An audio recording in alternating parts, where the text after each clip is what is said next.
flood management strategies to protect lives and livelihood in state and vulnerable riverine communities. The problem, flooding in Kogi State leads to severe consequences affecting various aspects of life and infrastructure. Flood disaster headline in Kogi State from 2012 to 2025. Each headline shows a clear pattern of escalated flood disaster in Kogi State, with increasing displacement, infrastructure damage, and health crises. So here, Kogi State. Moving forward, current flood management approach and identified gap. Historically, flood management in Nigeria, including Kogi State, has largely adopted meeting needs. Two, development phase. Design and engineer the smart flood early warning system tailored to the specific geographic of Kogi State.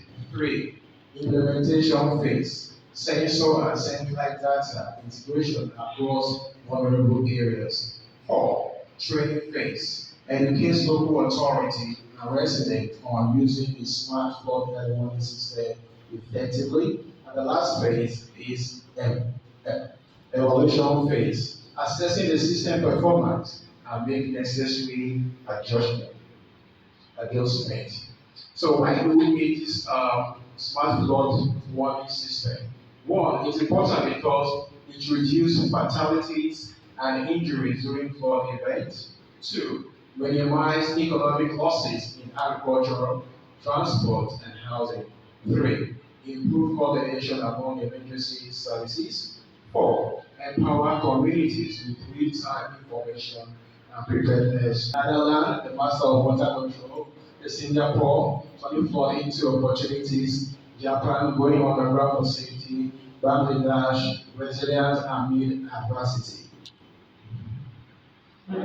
Should we continue to remain reactive or we should be proactive? I believe as an engineer we should be proactive in all our things doing and all decisions.